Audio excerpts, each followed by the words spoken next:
Hey guys, right, as part of the kind of rebuilding of my Warhammer Empire army, I thought I was going to build some terrain themed with it as well. And so then it's a bit of a throwback as well for the old times when I used to enjoy Warhammer and the old world of itself. I used to make cereal box houses. Now, cereal box card is obviously very thin and flimsy and can be hard to use. So I thought I'd do a tutorial on making a cereal box house. It's nice and simple, and of course the materials are relatively easy to get hold of. All you need is a glue gun, pair of scissors, your cereal box, and then some PVA filler, paint, and the normal bits and pieces to finish off the terrain. So I started by drawing out the rough outside line of the boxing that I want to make to form my house. I'm just trying to play around with it. I mean, there's nothing in particular. I think my house was something like 14 centimeters across, 8 centimeters wide, and 10 centimeters wide on the top. So I had like an old traditional overhang. But as I say, just play around with it and see what you can get to fit in your box. Sorry for the blurred photos, there's a few of them. Unfortunately, I was doing it quite late at night and I had a long week. So, so as you can see here, these are the sections. I got out the two thin ones of the base section. The one I've folded up here, where you've got your joints, to scribe it with a knife, just help them fold. Also on this right hand piece here, you'll see there's another tab on the bottom. Because my my top's 2 centimeters wider, I've done a 2.5 centimeter tab just to fill in the gap. It's a nice and easy way of doing it. With some offcuts, I've just made some little tabs and bent them in two. This is what I'll be using to hot glue gun all my edges together. This, to me, is the easiest way to do it, and you don't need such big bits of card to make the building with either.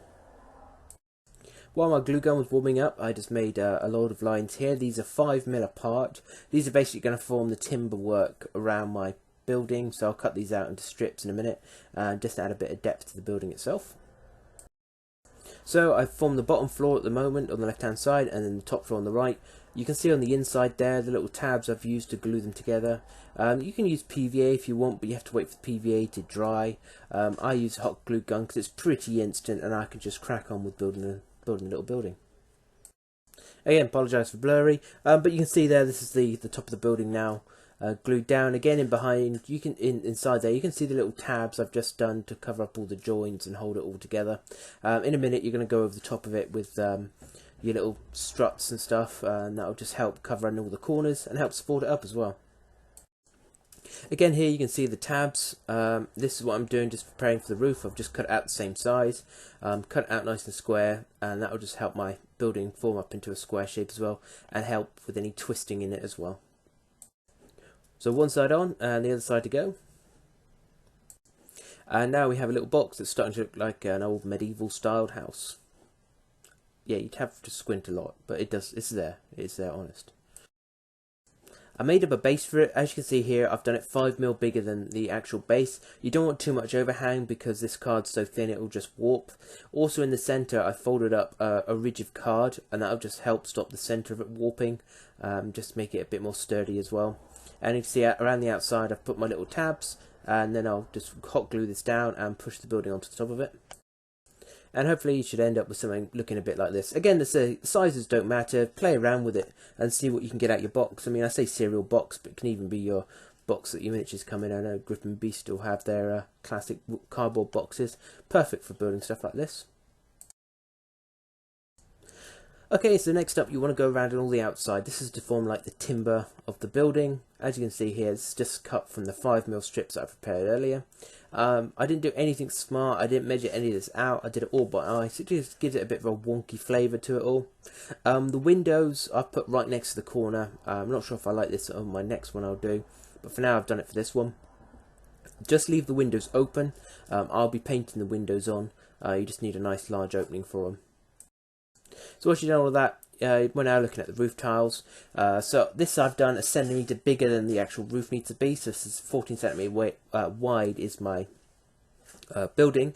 This I've done 15, and I've just broken it into I think 2.5 centimetre or 2 centimetre gaps along here, and I've alternated them as well, so you can see where the different different tiles go. In a minute I'll also put another line 5mm down from the top just to give me some overlap onto where I cut to, which you can see here.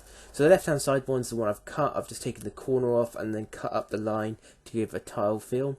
Again, you can do smaller ones if you wish to give a more realistic size tile feel, but because this is going to be slightly fantasy and it's just for the cover for a table, I'm quite happy with how it's looking at the moment. And as you see, there's a 5mm line down from the top there, just give me a point to cut to. There's just a quick look at the tile here. I've just made some little cuts in it to show how it's broken up and how I'm expecting you to kind of have it looking. Also on the top there, you can see I've done some stonework on that bottom part of the beam. That's just, again, my 5mm bits cut round, just put in odd places. Once it's all painted, it should look alright. So I'm starting to lay them down. As you can see, there's the alternating laps on all the joints. It looks rough, but it's supposed to. It's an old style building. I'm just trying to go up one side here, just roughly space it out by eye. I mean, if they're slightly closer and more spread out, it gives the whole building a bit more character, and it doesn't matter whatsoever. So that's one side complete, and you can also see more of the timber work that I've done around it. You can see 2 windows on the front, 2 windows on the side. You'll see that better as when I start painting it up. So you can see it coming together now. This is both sides done, and you can see more timber work as well. So yeah, it's not a bad little building. I think it's taking shape now, and quite happy so far. So now we just want to do a bit on the long, cover up that top joint. I'm not doing a chimney. I think I might play around with the chimney the next time I give one of these a go. But for now, I'm keeping it nice and simple, relatively quick and easy to build. I'll just do some ridge tiles. I just divided up the length of my roof, which is 15 centimeters, and cut it down to 2.5 centimeter ridge tiles. So 2.5 centimeters long by 2 centimeters wide. I cut off the corners again, keeping it all rough, nothing overly shiny. And then, if you can see there, I've just folded them in half, and these will form the ridge of the roof in a sec. And these are all glued down now, just to form the top of the ridge, covering up all the joints. So everything's looking pretty nice and tidy on the building front. Okay, so next challenge is to give it a bit of texture. What I do here is mix together some PVA glue and some powdered filler and just a little small amount of water. What this does is it makes quite a nice hard coat over the top of everything, and also dries relatively quick. I brush it on with a large brush, and then I take a tissue, you can see at the top there, a bit of kitchen roll, and just dab at it. That just takes out the brush strokes out of the texture and just gives it a bit more of a gritty feel to it. So once all that's dry, I then do a base coat. This is just done with some dark brown, colour match emulsion. I use this for most of my scenery. It's a more cost-effective way of doing it. And I've just gone for a dark brown because when I dry brush everything, it will just give it a more natural colour to the finish. Far better than black, especially for terrain pieces. Okay, so I have dry brushed 3 coats of grey onto the tiles and onto the stonework at the bottom. I'm quite happy with that. After the first dark grey heavy dry brush I did, I then dabbed some green over it and then dry brushed the 2 lighter coats over the top of that. So you can see a little tinge of green coming through on some of the roof and also along the walls. The walls itself I've done with like an off-white colour. I didn't dry brush this, I stippled it to give the desired effect there, and painted all the windows just blue. I know it looks a bit odd just having these blue openings. I mean, if you wanted to, you could just paint them black or something if you didn't want to paint the actual windows on, but I'm going to go ahead and paint the windows and doors on next. So the doorway I just painted with a dark brown, and all the windows I painted with a dark brown. I then went over in a lighter brown on the door. I purposely left gaps in it to make it look a bit more like wood. And then did a lighter colour on the door just to give some sort of grain. And then on the windows, if you notice, I did the bottom of each pane, and the right hand side I've given just a light shine, just to make it feel a bit more 3D. When I do the glass in a minute, and I'll show you how that ends up, that'll give you more of the 3D look. And also on the door I've painted in a black hinge and handle, and just highlighted that with a bit of metallic colour. Because at the time they've probably been cast iron, if anything.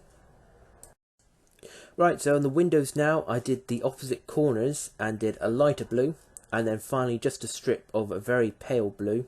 And you know what, I think they turned out alright. It's not bad. I mean, it's not an amazing thing, but it looks tidy enough. I've also gone round now and painted all the timberwork black, and highlighted that with a dark grey as well. Here's just a close-up shot so you can just see the door, what I've painted in there, and the windows as well, and see how I've done. I mean, up close it's not incredible, but once it's on the table, I think this is quite an effective and cheap way of making some buildings. So the final part is just I textured up the base and added some flock, and that's it done really. Pretty quick and simple. I mean, obviously it took me over a week of evenings, but for how cheap it is to actually build the thing, it was quite a nice project to do. And also this style of buildings can last for so many periods as well. I mean, this was probably like a high class town medieval house, because most country ones would have probably been thatch. And then you could probably use it right up to the English Civil War. I mean, buildings hadn't changed much over the period. And of course, if at a real push, I could probably get away with this in World War II as French villages as well. As you can see with some of the pictures as well. So I hope that was of use for you, and you'll give it a go. I'm going to hopefully build a few more now because I've quite enjoyed doing it. I just got to get my missus to eat more cereal in the mornings because unfortunately it's not my cup of tea, but the box is always there, and also means I have to go and buy some more miniatures as well. Actually, with these pictures just coming up, just reminded me that I brought some German powers from Bolt Action. If I can get those painted up, I can then use the box and start work on another building as well. I'm also going to have a bit of play around, see what else I can do with the cereal box card, because it's something most people can get their hands on. Even though it's light and flimsy, as long as you work with it well enough, you should be able to do a few things with it. I might have a go and try and do some chest high walls for some cover, just to help with the, especially in games like Bolt Action and that. So I hope that was good, and I'll see you next time. Farewell.